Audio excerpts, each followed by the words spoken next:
आदमी को अवगुणों के कारण अपना रास्ता कल्याण का नहीं दिखता है।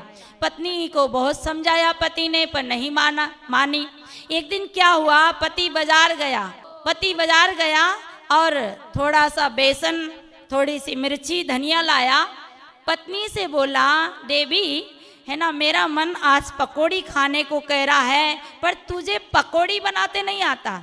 पत्नी बोली, क्या बात करते हो, पकोड़ी बनाते नहीं आता? अभी बना के बताती हूँ।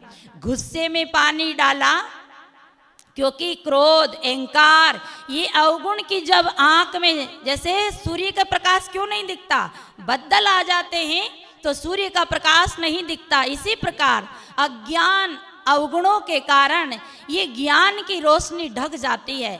अब तो पत्नी ने झट से पानी डाला तो बेसन हो गया गीला। पति बोला, देख मैंने कहा था ना कि तुझे पकोड़ी बनाते नहीं आएगी। तो क्या बोली, कोई बात नहीं, पकोड़ी नहीं बनाते आएगी, ये आटा गीला हो गया तो गीला का बना दूंगी चीला। पति बोला, तुझे चीला भी बनाते नहीं आएगा। पत्नी बोली, क्या बात करते हो, अभी बनाती हूँ चीला। तो चीला थोड़ा और गीला होता है, तो थोड़ा और गुस्से में पानी डाला तो चीला, वो जो पकोड़ी का तो गीला हो ही गया था, पर चीला का भी गीला हो गया। वो बोला, देख मैंने बोला था ना कि तेरे से पकोड़ी भी नहीं बनेगी तो चीला भी नहीं बनेगा। पत्नी बोली, क्या बात करते हो, चीला नहीं बनेगा तो क्या बना दूंगी, पता है ना, कड़ी। पति बोला, कड़ी भी बनाते नहीं आएगा। तो पत्नी बोली, कड़ी नहीं बनाते आएगी तो उठा के फेंक दूंगा। तो पत्नी कहती, उठा के फेंक दूंगी। तो पति बोला, फेंकते भी नहीं आएगा, क्योंकि जब अवगुण होते ही जाते हैं तो गलत होता ही जाता है। तो पत्नी गुस्से में वो चीला का गीला आटा उठा के फेंकने लगी। तो थानेदार साहब की बिना टावर वाली गाड़ी निकल के जा रही थी और पत्नी ने फेंका पानी तो थानेदार साहब पूरा होली खेल लिए। तो पति बोला, देख मैंने कहा था ना। इतने में थानेदार साहब ने गाड़ी रोकी, बोले, ये कौन बेवकूफ ने ऊपर से पानी फेंका है, डंडा लेकर आए। तो पति झट से नीचे उतरा, कहा, सर ये मेरे घर से पानी फेंका गया। बोले, किसने फेंका? कि मेरी पत्नी ने फेंका। बोले, क्यों फेंका? कि हुजूर उसके आंख नहीं है, इसलिए। अच्छा आंख नहीं है तो चलो अब बिना आंख वाले को माफ कर दिया जाता है। तो सज्जनों, समय मेरा हो गया, इसलिए हमेशा हमारा अभिमान हमको सही रास्ता दिखने नहीं देता है। इसलिए अपन को क्या करना है, रास्ता बदलना है, अवगुणों को रास्ता देना है। जैसे आपके मोबाइल में कचरा आ जाता है तो साफ कर देते हैं, ऐसे ही जीवन के अवगुण को साफ करके सद्गुण को अंदर बिठा लेना है। बीजक की एक छोटी साखी, प्रसिद्ध साखी,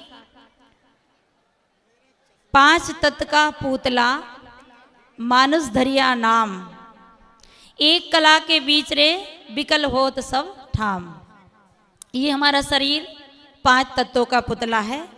चित जल पावा गगन समीरा, पंच रचित अदम शरीरा। ये 5 तत्व स्वाभाविक मिला है, इसे कोई प्राप्त करने के लिए मेहनत नहीं करना पड़ता है। ये 5 तत्व का शरीर, और ये 5 तत्व का शरीर मिला है, इसी का नाम है ये पुतला।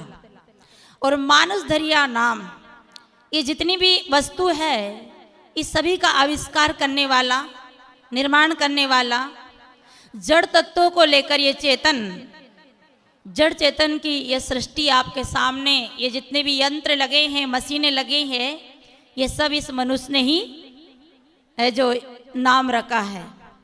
मनुष्य के शरीर का नाम भी मनुष्य अनेक प्रकार के नाम रखता है, वस्तुओं का नाम रखता है। तो ये 5 तत्व का पुतला मानुष धरिया नाम, एक बहुत महत्वपूर्ण बात है। एक कला के बीच रे विकल हो सब ठाम।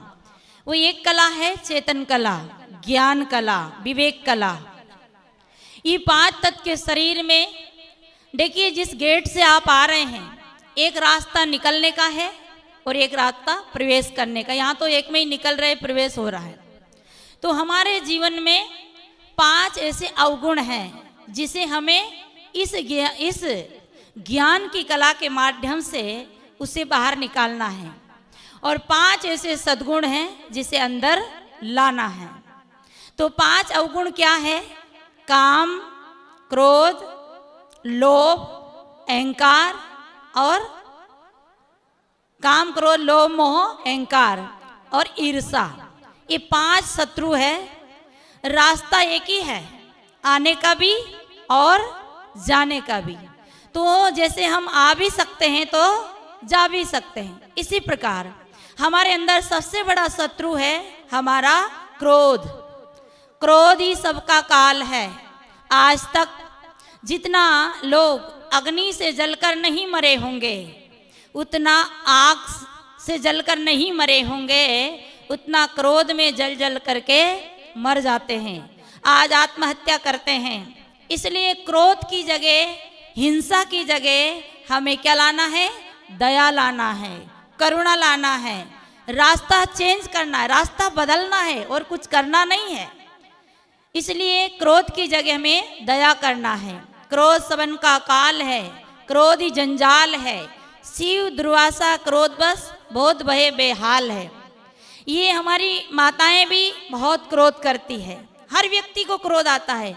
एक बात और बता दूं, हमारा शरीर इन अवगुणों से बना है। काम, क्रोध, लोभ, मोह से ही हमारा शरीर का निर्माण हुआ है।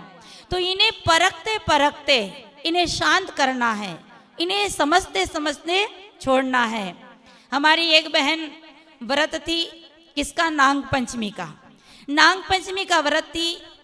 रात की 12 बजे अपने पति से कभी नहीं बोलती थी और रात की 12 बजे दूध का गिलास लेकर पति के पैर की तरफ खड़ी।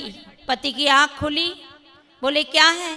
कि आज मैं आपके लिए दूध लेके आई हूँ। पति बोला, कभी तो तू ठीक से बात ही नहीं करती, आज दूध का गिलास लेके खड़ी, क्या बात है? आज तुम्हारी भक्ति, तुम्हारा प्रेम इतना कैसे उमड़ गया? तो वो क्या बोली? आज नाग पंचमी का दिन है, था त्योहार था, व्रत था और नाग देवता को लोग दूध चढ़ाने जाते, पत्थर की, तांबा की, पीतल की मूर्ति को। मैंने विचार किया कि इतनी दूर में नहीं जा पाई, समय भी नहीं मिला, सबसे बड़ा काला नाग तो मेरे घर में ही है, क्यों ना ये एक गिलास दूध इसी घर के काले नाग को पिला दूं। तो देखिए, जो पत्नी अपने पति को काला नाग कह सकती है, वो कैसी व्रत और कैसी पूजा। याद रखना, ये क्रोध जैसे माचिस की तिल्ली जो है दूसरे को जलाने से पहले, ये सब आप याद कर लेना।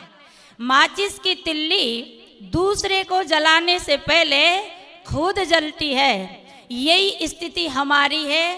पहले क्रोध हमें स्वयं अपन को जलाता है, पहले हम प्रतिक्रिया भीतर करते हैं, तब हम उसी क्रोध से दूसरे को जलाते हैं। इसलिए क्रोध की जगह करुणा और दया का रास्ता चुनना है। ये काम क्रोध का रास्ता तो बना हुआ है, ये तो बाईपास रोड बना हुआ है, 4 लाइन 6 लाइन निकली है, परंतु सद्गुण की लाइन सकड़ी है, उबड़ खाबड़ रास्ता है। आप आए ना गाड़ियों में, ट्रेनों में धक्के खाते, ये रास्ता बनाना पड़ता है। यहाँ तक कि सत्संग में आने के लिए भी आपको रास्ता बनाना पड़ रहा है यहाँ, क्योंकि ये उबड़ खाबड़ है। और जब एक बार बुलडोजर चल जाए, जेसीबी मशीन चल जाए, तो रास्ता क्लियर हो जाए। बोलो सद्गुरुदेव की। इसलिए सज्जनों, हमें क्रोध की जगह दया। और फिर दूसरा क्या है? काम। काम एक संसारिक क्रिया भी है और काम एक धंधा, बिजनेस भी है। तो काम एक संसार की, एक दो संतान के लिए आवश्यकता भी है, परंतु काम की जगह हम किसको लाएंगे? भक्ति को। और भक्ति में पूरा जीवन निछावर कर दे, ताकि विकार से हम रहित हो जाए। तो काम की जगह भक्ति। अब भक्ति किसकी करेंगे? एक जड़ भक्ति और एक चेतन भक्ति। याद रखना, जितनी भी भक्ति है वो चेतन के लिए है। चेतन ना हो तो ना मंदिर की जरूरत, ना मूर्ति की जरूरत, ना कोई धर्म कर्म की जरूरत।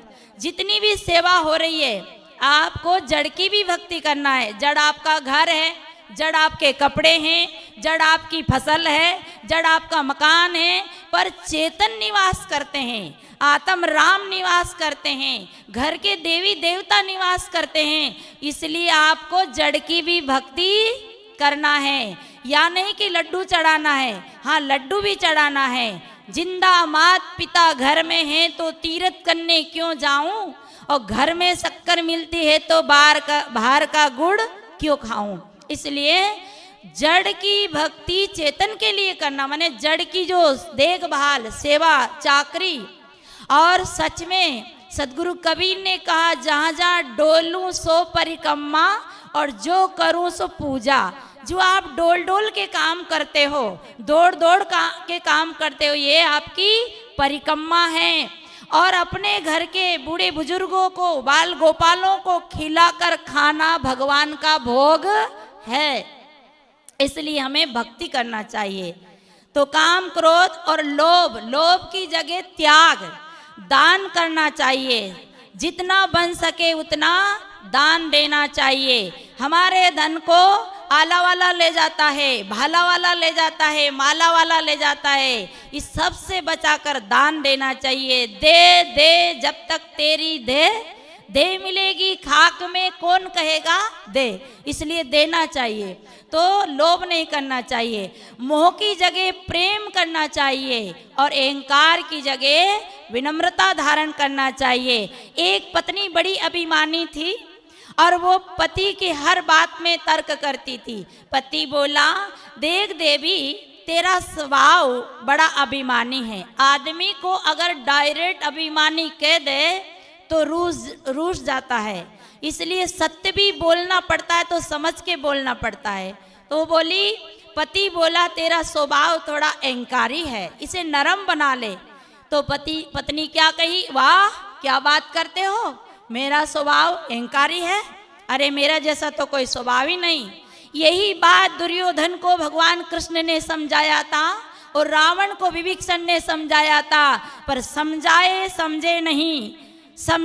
समझे नहीं, पर हाथ आप बिकाए, मैं खेचतू आपको, चला सो जमपुरी जाए। ये हमारे अवगुण हमें जमपुरी ले जाते हैं। हमारे गुरुजन, ज्ञानीजन, बुद्धिमान जीव हमें समझाते हैं, पर हमारा ये अभिमान, ये विकार हमें समझने नहीं देते। जैसे सर्प के केंचली चढ़ जाती है, झिल्ली चढ़ जाती है, उसे रास्ता नहीं दिखता है। इसी प्रकार आज बस इतनी सी बात करना है और मेरा समय पूरा हुआ। आप लोगों ने शांति का परिचय दिया, बहुत बहुत धन्यवाद। साहिब बंदगी बोलिए सदगुरुदेव की।